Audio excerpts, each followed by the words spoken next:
नमस्कार दर्शक बंधु पवित्र सावित्री अमावास्यार हार्दिक अभिनंदन एवं शुभकामना जणाई आजिर कार्यक्रमटी को आरंभ करिबा एवं समस्त मेष राशि व्यक्ति विशेषक पई एही कार्यक्रमटी अत्यंत गुरुत्वपूर्ण रहिछि काहेकि ना एही 2026 मसीहा मे मास 16 तारिख शनिवार दिन सावित्री व्रत पालित हेबा पई जाउछि एवं ग्रह मानकर गोचर एवं संयोग वशतः सूर्य बुध आपणक राशिर धनर भावरे बुधादित्य राजयोग बनाइबा पाई जाउछंती जो कारणरू आर्थिक स्थिति आसिब बड़ परिवर्तन किंतु नक्षत्र अनुसायी आपणकर मेष राशि हेले मध्य भिन्न भिन्न क्षेत्र रे भिन्न भिन्न फल प्राप्ति हेबा पाई जाउछि किछि मेष राशि व्यक्ति विशेषक पई एही संयोग मध्य अशुभदायक रही पारे तेबे आपणकर व्यस्त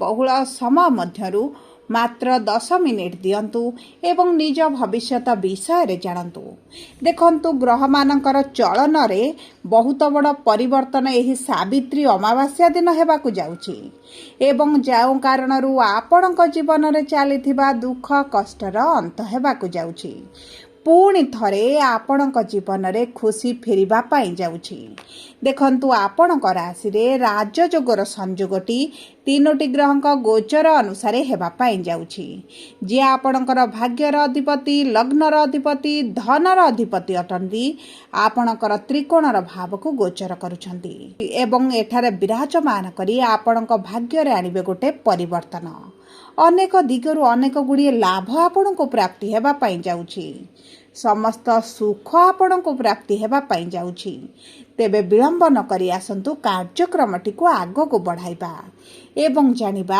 आपणक जीवन रे सावित्री अमावास्या परठारु शुभ परिवर्तन हेबो ना अशुभ प्रभाव पड़िबा पाई जाउछि किंतु भिडियोटी आरंभ करबा पूर्वरु जदि आपणकर भी मेष राशि होइथाए एवं आपण भी ईश्वर को आंतरिक भक्ति एवं विश्वास करंती तेबे भिडियोटी को लाइक करंतु कमेंट बॉक्स रे जय जगन्नाथ जय मां लक्ष्मी अवश्य लिखि दियंतु ता सहित आम सह जोगाजोग करबा पई वीडियोर मध्य भाग रे एक व्हाट्सएप नंबर टी दिया जाइछि जो नंबर साहाय्य आपण आम सह जोगाजोग करी निजर नूतन कुंडली प्रस्तुत करि परिबे कुंडली विश्लेषण कराई परिबे किंबा आपणकर चाकरी विवाह व्यवसाय प्रेम संपर्क शिक्षा स्वास्थ्य को नहीं किछि समस्या रहिछि ताहार सहजर एवं स्वल्प मूल्य रे समाधान करि परिबे सेतिपई आपण आम सह वीडियोर शेष पर्यंत जोड़ी होई रुहंतु व्हाट्सएप नंबर माध्यम रे आम सह जोगाजोग करी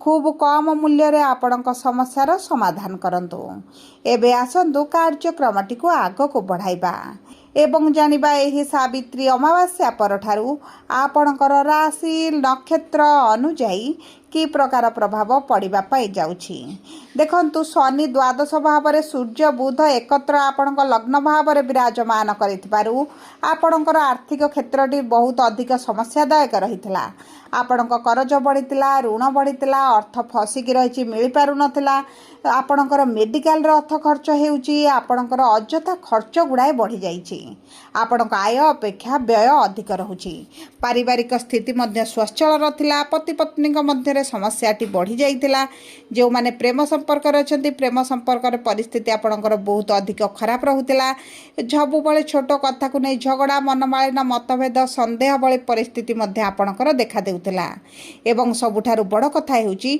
आपण जे ऋण करज आनिछंती ऋण करज सुझिबा पई सक्षम होई पारु नादी आपणकर परिस्थिति वर्तमान एभଳି रहिछि आपणक मित्र माने प्रियजन माने मध्य आपणक सहित शत्रुता करूछंती आपणक विरुद्ध रे षडयंत्र करूछंती आपणक साथ मध्य देउनाहांती तेणु करी एही विपरीत परिस्थिति रु आपण निश्चित भाव रे एही सावित्री अमावास्या परठारु किछि कांशरे शुभ फल प्राप्ति करिवे शनि को 7.5 सहित शनि जेतु द्वादश भाव रे अछंती एवं कुंडली रो द्वादश भाव को शुभ बोली मना जायनी आपणक जीवन को समस्यादायक करि दउछंती तेबे सर्वप्रथम जानिबा मेष राशि रो तीनोटी नक्षत्र रहिछि अश्विनी मेष द्विजा मेष एवं कृत्तिका मेष सर्वप्रथम जानिबा अश्विनी मेष राशि रो व्यक्ति विशेष मानकर 1/1 मेष राशि रो व्यक्ति विशेष मानकर नक्षत्र अधिपति होउछंती केतु विराजमान करछन्ति पंचम भाव रे किंतु स्व नक्षत्र रे विराजमान करछन्ति। तेणुकरी आपणक राशि रे जदि शिक्षा को नहीं किसी समस्या चलीथिला ताहा दूर होई जिवो। आपणकर बड़ कॉलेज रे एडमिशन होई पारे, मनपसंदर कॉलेज रे एडमिशन होई पारे, मनपसंदर कोर्स मध्ये आपण करि पारंती। आपणकु नहीं आपणक परिवार रे मध्ये गौरवान्वित अनुभव करिवे। दीर्घ दिन रे किछि अभिलाष मनस्कामना आपणकर पूर्ण होई पारे। एवं सबुठार बड़ कथा हेउची आपणकर जदि प्रेम संपर्क रे समस्या चलीची किंतु उभय विवाह करिया पय निष्पत्ति नेउछथि तेबे ताहा आपणक पय अत्यंत शुभदायक रहिबो। एवं आपणकर संतान प्राप्ति रे जो समस्या गुड़िक बढ़ी जाइछि, दीर्घ दिन हलानी संतान प्राप्ति होई पारु नाही किंबा पूर्वरु संतान अछंती सेमानक भविष्यत को नै आपण चिंताग्रस्त अछंती, तेबे सेही चिंता गुड़िक आपणकर दूर होई जिवो। एवं देखंतु आपणकर सूर्य बुध एकत्र द्वितीय भाव रे बुधादित्य राजयोग बनाइथिबारु आपणकर आर्थिक स्थिति मजबूत हेबो। जदि आपणकर अर्थ केउंटी फसिकी रहिछि ता आपणको प्राप्त होई जिवो। रोजगार रे आपणकर बढ़ती आसीबो। आपण जदि चाकरी रो संधान रे रहिथिले तेबे आपणको चाकरी प्राप्ति होई पारे।